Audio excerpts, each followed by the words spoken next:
Hello and welcome to fun learning. साथियों, बहुत बहुत स्वागत है आपका हमारे यूट्यूब चैनल फन लर्निंग में। साथियों, आज हम इंटरनेशनल बाउंड्रीज़ के बारे में बात करेंगे। कंप्लीट इन्फॉर्मेशन रहेगी। बेसिकली ये छोटा सा वीडियो रहेगा, लेकिन इम्पॉर्टेंट पॉइंट्स रहते हैं इसमें, जो कि 7-8 महत्वपूर्ण लाइंस है या रेखाएं हैं जो कि डिसाइड करती हैं कि एक देश से दूसरे देश की बाउंड्री कौन सी लाइन डिसाइड करती है। इन सब के बारे में हम बात आपसे करेंगे।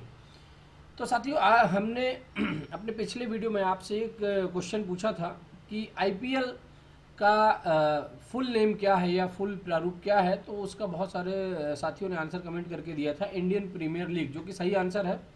और ये आप अच्छी तरह से जानते हैं साथियों कि जब से आईपीएल स्टार्ट हुआ तो आईपीएल के तर्ज पर बाकी सारे गेम्स के भी प्रीमियर लीग्स स्टार्ट हुए, जिनसे कि जो छोटे शहरों के खिलाड़ी हैं, जिनकी प्रतिभा उभर नहीं पाती थी, जिनको रणजी में खेलने का मौका नहीं मिलता था या जिनको अन्य गेम्स में आगे आने का मौका नहीं मिलता था, तो आईपीएल और बाकी जो भी सेगमेंट है, जैसे बीएसएल हो या कुछ भी हो, फुटबॉल हो, बैडमिंटन हो, तो इन सभी के माध्यम से छोटे छोटे खिलाड़ियों को भी अपनी प्रतिभाएं दिखाने का मौका मिलता है।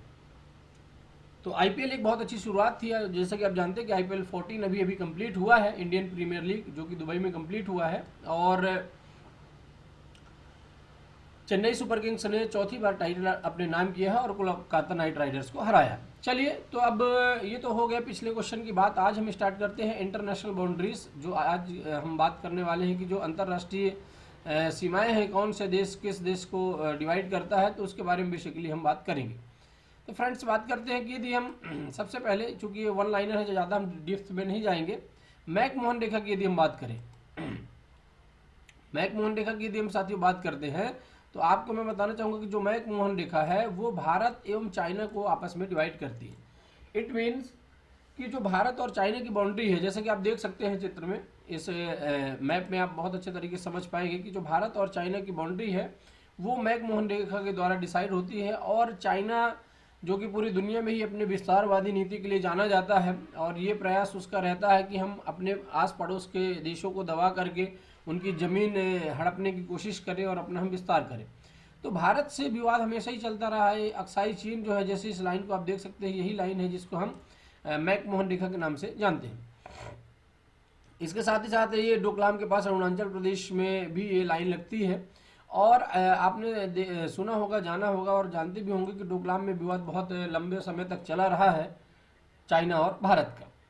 तो चाइना जो है तो हर परिस्थिति में ये चाहता है कि हम अपना विस्तार करते रहें, दूसरे देशों से विवाद करें, लड़ाई करें, कुछ भी करके हम आगे की ओर बढ़ते रहें। ये चाइना की हमेशा ही पॉलिसी रहती है। तो इतना डिप्थ में हमको हालांकि जाना नहीं है, हमको सिर्फ ये जानना है कि भाई भारत और चाइना की जो लाइन है वो कौन सी लाइन है जो आपस में इन दोनों की बाउंड्री लाइन को डिसाइड करती है। तो वो है आपके साथियों मैकमोहन रेखा या मैकमोहन लाइन।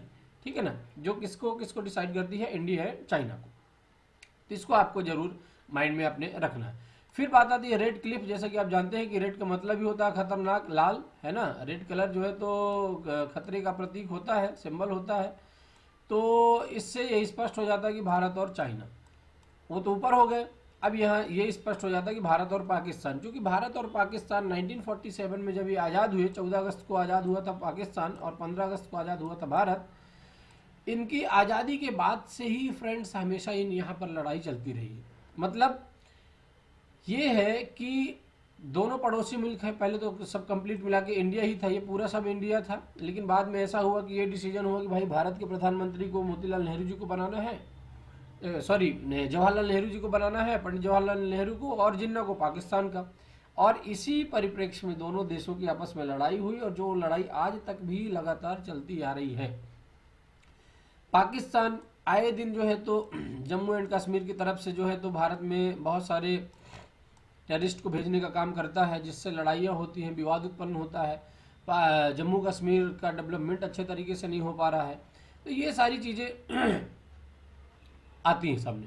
साथ यदि बात करें भारत और पाकिस्तान, इंडिया एंड पाकिस्तान की, तो ये रेड क्लिफ लाइन है। जैसा आप यहाँ देख सकते हैं कि ये रेड क्लिफ लाइन है जो भारत और पाकिस्तान की बाउंड्री को डिसाइड करती है।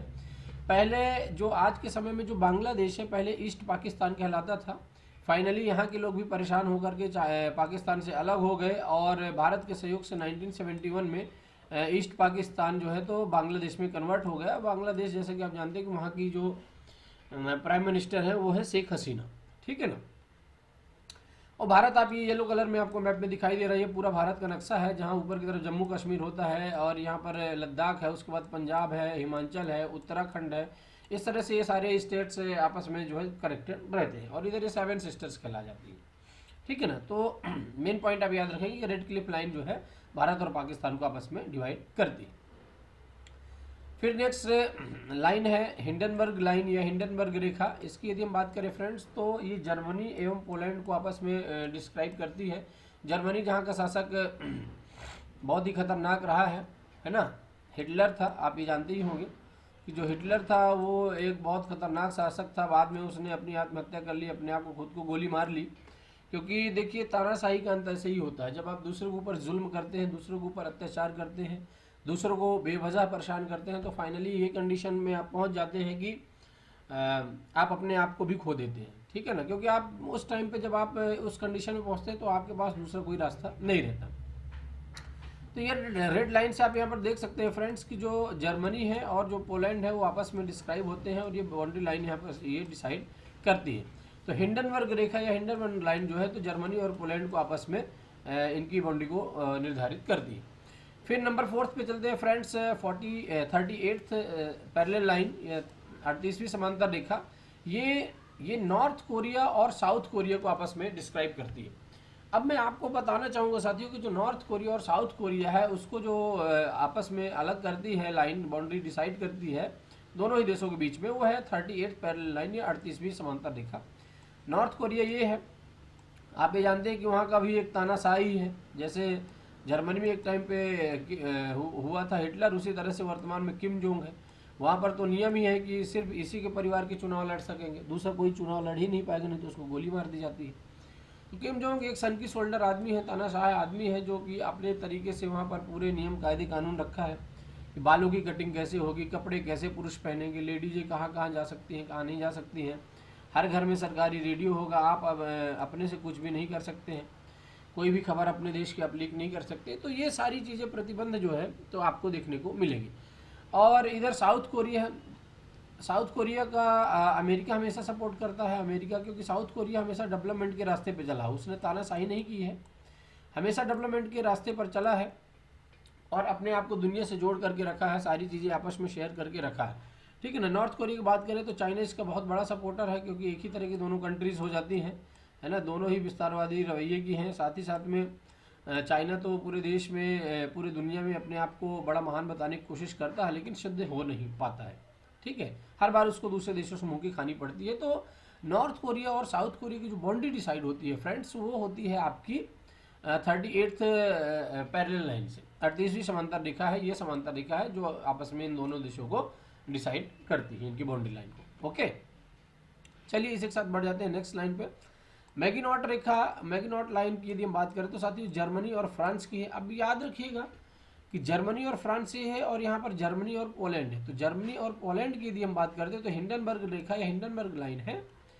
और यदि हम बात करते हैं कि जर्मनी और फ्रांस, तो इसकी साथियों मैगिनॉट लाइन या मैगिनॉट रेखा, इसको आप देख सकते हैं कि जैसे यहाँ पर ये जर्मनी है, जर्मनी जो है तो यहाँ पर स्ट्रॉन्ग फोर्टिफिकेशन है, यहाँ पर बहुत तेज़ी से डार्क लाइन आपको दिखाई दे रही है जो डिसाइड करती है बाउंड्री को।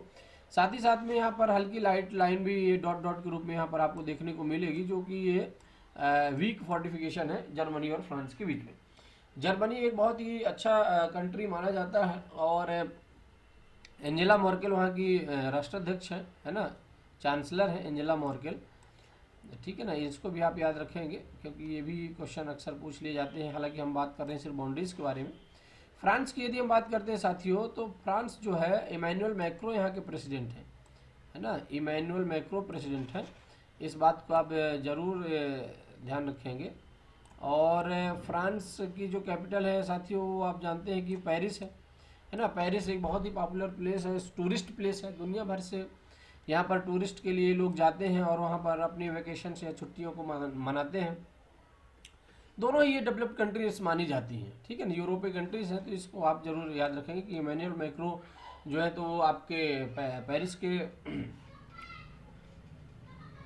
फ्रांस के प्रेसिडेंट हैं और इधर एंजेला मर्केल जो है तो आपकी जर्मनी की। चांसलर है। फिर बात आती है मेन रहीन रेखा या मेन रहीम लाइन। ये रूस और फिनलैंड को आपस में डिस्क्राइब करती है, इन दोनों देशों की बाउंड्री लाइन को ये डिस्क्राइब करती है। जैसे आप यहाँ देख सकते हैं मेन रहीम लाइन है, आपको यहाँ पर ये देखने को मिल जाता है। ये फिनलैंड कंट्री है और इधर आपका सोवियत रूस है, जिसको हम रशिया के नाम से भी जानते हैं, ठीक है ना। रशिया भी एक डेवलप कंट्री है, अमेरिका के बाद इसका नंबर आता है। और यहाँ के जो प्रेसिडेंट हैं फ्रेंड्स, वो हैं आपके व्लादिमीर पुतिन। याद रखिएगा, व्लादिमीर पुतिन ये बहुत लंबे समय से जो है तो यहाँ पर बने हुए हैं और ये कोई आज नए से नहीं है।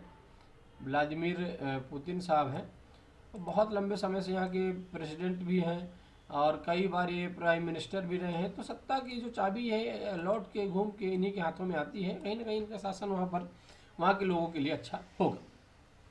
फिनलैंड की बात करें तो साथियों आप यहाँ देख सकते हैं कि फिनलैंड और रशिया की जो बाउंड्री लाइन है वो मेन रहीन लाइन है, जो आपस में इन दोनों ही कंट्रीज़ को डिसाइड या डिस्क्राइब करती है। चलिए इसके साथ ही साथ आगे बढ़ चलते हैं हम और देखते हैं डूरेंट रेखा, डूरेंट लाइन। जैसा साथियों नॉर्थ कोरिया और साउथ कोरिया की लाइन को डिसाइड करते थे, वैसे ही पाकिस्तान और अफगानिस्तान की जो लाइन को या बाउंड्री लाइन को डिसाइड करती है वो है आपकी डूरेंट रेखा। डूरेंट लाइन या डूरेंट रेखा आप यहाँ देख सकते हैं, द डूरेंट लाइन, ये डूरेंट रेखा ये पाकिस्तान है और ये अफगानिस्तान है। यदि हम अफगानिस्तान की बात करें साथियों, तो यहाँ पर वर्तमान में जो है तो तानाशाही रवैया यहाँ भी चालू हो गया है ना। और इस्लामिक स्टेट की तरह यहाँ भी तानाशाही चालू हो गया है, ठीक है। इसकी जो कैपिटल है वो काबुल है। काबुल से जुड़े हुए अन्य कंट्रीज है, उज्बेकिस्तान है, तुर्कमेनिस्तान है, तजिकिस्तान है ना। इसी के साथ साथ ईरान है, ठीक है। तो ये सारी चीज़ें वहाँ पर है। तालिबान आतंकी यहाँ पर बिल्कुल हावी हो गए हैं, क्योंकि अमेरिका ने इस देश को छोड़ करके अपने देश सारे सैनिकों को बुला लिया है। अभी तक लगभग 20 सालों तक जो है तो अमेरिका इस देश की हिफाजत करता रहा। लेकिन तालिबानियों का ये कहना था कि भाई हमको हमारे देश में खुद को हमको राज करने दीजिए, हमको खुद का अपना शासन चलाने दीजिए, हम अपना इस्लाम धर्म के हिसाब से अपने कंट्री को मूव करेंगे। फाइनली 20 सालों के बाद अमेरिका ने अपने सैनिकों को सबको वापस बुला लिया और उस देश को छोड़ दिया, ठीक है। तो अब अफगानिस्तान जो है तो अब अपने तरीके से अपने देश को चला रहा है। लेकिन ये जो तालिबानी है ये बहुत ही खतरनाक है, बिना सोच समझ के अपने शासन चलाने की कोशिश करते हैं। पाकिस्तान की बात करें तो जानते हैं साथियों आप कि पाकिस्तान पूरी दुनिया में ही एक बदनाम कंट्री है, बहुत ही बुरी तरह से बदनाम कंट्री है। क्योंकि पाकिस्तान का सिर्फ और सिर्फ एक रवैया है कि पड़ोसी देशों के ऊपर अटैक करवाने की भरपूर कोशिश करता है, उनको नुकसान पहुंचाने की कोशिश करता है। ये पाकिस्तान का एक स्ट्रेटजी है और यही कारण है कि ना तो IMF इसका हेल्प कर रहा है, ना ही UN इसकी मदद कर रहा है। क्योंकि इस कंट्री को बार बार समझाने के बाद भी ये समझने का कोशिश ही नहीं करता और भारत पे लगातार जो है जम्मू कश्मीर की तरफ से, डोकलाम की तरफ से, तमाम तरह से अटैक करने की आतंकवादियों की हेल्प से कोशिश करता है और अपने देश में आतंकवादी संगठन चलाता है और दूसरे देशों को ये बोलता है कि हमारे यहाँ कुछ भी नहीं चलता है। फाइनली पूरी दुनिया जो है तो पाकिस्तान के बारे में अच्छे तरीके से जान चुकी है, इसीलिए सारी कंट्रीज से ने जो है तो इससे अपने हाथ उठा लिए। पाकिस्तान की यदि बात करें तो इसकी जो कैपिटल है वो है आपका इस्लामाबाद, है ना। इस्लामाबाद इसकी कैपिटल है और यहाँ के जो वर्तमान में प्राइम मिनिस्टर हैं इमरान खान है, जो कि पहले एक पॉपुलर प्लेयर भी रहे हैं क्रिकेट के, लेकिन अब उनकी पॉपुलरिटी आतंकिस्तान के नाम से होने लगी। चलिए नेक्स्ट चलते हैं कनाडा और US की तरफ। तो आप जानते हैं साथियों कि जो नॉर्थ अमेरिका है उसमें का 95% पर कनाडा और USA से मिलकर के बना हुआ है, ठीक है ना। और ये जो लाइन डिसाइड होती है ये आप देख सकते हैं 49th पैरेलल लाइन है, जो कि कनाडा को और यूनाइटेड स्टेट को डिसाइड करती है। यदि हम बात करें थोड़ा सा यूनाइटेड स्टेट की, तो यहाँ के जो प्रेसिडेंट है वो जो बाइडेन है, जो कि सर्वधर्म को लेकर के चलने वाले व्यक्तियों में से इनका नाम आता है। और इससे पहले यदि हम बात करें तो डोनाल्ड ट्रंप थे, जो कि कुछ ही मतों से जो बाइडेन से हार चुके हैं। वाइस प्रेसिडेंट की वर्तमान में बात करें तो कमला हैरिस है, जो कि भारतीय मूल की एक लेडी है। और मैं आपको बताना चाहूँगा साथियों कि जो वाइस प्रेसिडेंट होता है वही आगे जा करके प्रेसिडेंशियल का इलेक्शन जो है तो अमेरिका में लड़ता है। इसलिए इन बातों को बहुत ही महत्वपूर्ण तरीके से आप याद रखेंगे। अमेरिका की बात करें तो ये एक दुनिया का एक सबसे शक्तिशाली देश है, बहुत अच्छी आर्थिक स्थिति में है और टेक्नोलॉजी की बात करें तो बहुत आगे ये सारी चीज़ें होती हैं। अमेरिका की जो कैपिटल है वो है वाशिंगटन DC, WD या वाशिंगटन DC है यहाँ की कैपिटल है। फिर इसके बाद बात आती है साथियों कनाडा की। तो कनाडा की जो राजधानी है वो ओटावा है, और यहाँ के जो प्रेसिडेंट हैं वो हैं आपके बहुत ही पॉपुलर व्यक्ति हैं और बहुत ही सिंपल लाइफ जीना पसंद करते हैं।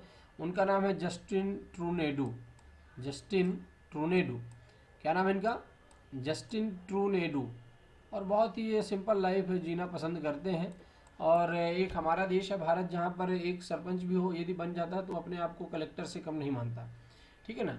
तो इन सब बातों को आप याद रखेंगे। और मेनली हमारा जो टॉपिक था, हम अपने टॉपिक से दूसरी तरफ नहीं जाएंगे, पर चूँकि छोटे छोटे पॉइंट्स जो बीच में आते हैं उनको भी डिस्कस करना ज़रूरी हो जाता है।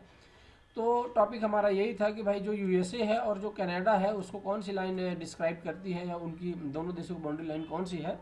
तो 49 पैरेलल लाइन है, 49वीं समांतर रेखा है, जो आप यहाँ पर ये अच्छे तरीके से देख सकते हैं कि इधर कनाडा है और इधर आपका यूएस है, ठीक है फ्रेंड्स। इस तरह से ये बहुत ही छोटा सा टॉपिक था जिसके बारे में बताना ज़रूरी था। अक्सर 1-2 नंबर का इससे क्वेश्चन पूछ लिया जाता है। ये पूछ लिया जाता है कि रेड क्लिफ लाइन किन दो देशों के बीच में है, या मैकमोहन रेखा किन दो देशों के बीच की बाउंड्री लाइन को डिसाइड करती है। तो इसको आपको जानना बहुत ज़रूरी होता है। हम उम्मीद करते हैं कि आपको ये सारी लाइनें अब अच्छे तरीके से रट गई होंगी, है ना। और ये पढ़ते पढ़ते ही मेरे ख्याल से आपको रट गई होंगी। मैकमोहन की बात करें तो भारत और चाइना, रेड क्लिफ की बात करते हैं तो भारत और पाकिस्तान, है ना। हिंडनबर्ग की बात करें तो जर्मनी एंड पोलैंड। 38 या 38वीं पैरेलल लाइन की बात करें तो north Korea and south Korea, उत्तरी और दक्षिणी कोरिया। मैगिनोट की बात करते हैं जर्मनी और फ्रांस। और मेन रहीन रेखा जो है तो फिनलैंड और रूस की या रशिया के बीच की बाउंड्री को डिसाइड करती है। इसी के साथ ही साथ ड्यूरेंट रेखा जो है तो पाकिस्तान एंड अफगानिस्तान, जैसा कि मैंने आपसे बताया कि तालिबानियों का साम्राज्य लौट चुका है। और 49वीं या 49th पैरेलल लाइन जो है यूएसए एवं कनाडा की लाइन को आपस में डिसाइड करती है। इस तरह से फ्रेंड्स ये पूरा ही टॉपिक कंप्लीट होता है। अब बिना देरी के हम आज का प्रश्न आपसे पूछ लेते हैं। यदि आपने वीडियो को अच्छे तरीके से देखा है तो बहुत छोटा सा क्वेश्चन है, आपको इसका आंसर कमेंट करके हमको बताना है। भारत और पाकिस्तान, इंडिया और पाकिस्तान की जो बाउंड्री है, जो सीमा है, किस लाइन के द्वारा या किस बाउंड्री लाइन के द्वारा निर्धारित होती है, इसका आंसर आपको कमेंट करके बताना है। और हम जानते हैं कि इसका आंसर आपको बहुत आसानी से पता चल गया हो। साथियों, आप हमारे सोशल मीडिया हैंडल्स को जरूर ज्वाइन करें। फेसबुक में आप हमारा पेज है जहाँ पर आप हमको फॉलो कर सकते हैं। इंस्टाग्राम में आप फॉलो कर सकते हैं अनूप कुमार 11-12, और फन लर्निंग 11-12 के नाम से हमारा एक टेलीग्राम चैनल है जहाँ पर हम समय समय पर सारी पीडीएफ्स आपको अवेलेबल कराते रहते हैं। और पीडीएफ इसलिए अवेलेबल कराते हैं ताकि आपने जो वीडियो को 1 बार 2 बार देख के समझा है, उसको यदि आपको रिटन रिकॉर्ड चाहिए और आपने लिखा नहीं है तो आप पीडीएफ डाउनलोड करके उसको अच्छे तरीके से बाद में भी रिवाइज कर सकते हैं। फ्रेंड्स, यदि आप चैनल में नए हैं तो सब्सक्राइब जरूर चैनल को करें, क्योंकि हम ऐसे ही मज़ेदार वीडियोस समय समय पर लेकर आते रहते हैं। और यदि आपको हमारी वीडियो की जो मेहनत पसंद आई, और निश्चित रूप से आई होगी क्योंकि कंटेंट ही बोलता है, तो वीडियो को आप लाइक, शेयर और सब्सक्राइब करना नहीं भूलें अपने दोस्तों, साथियों, फ्रेंड्स को घर में, ताकि उनको भी ये महत्वपूर्ण जानकारी मिलती रहे।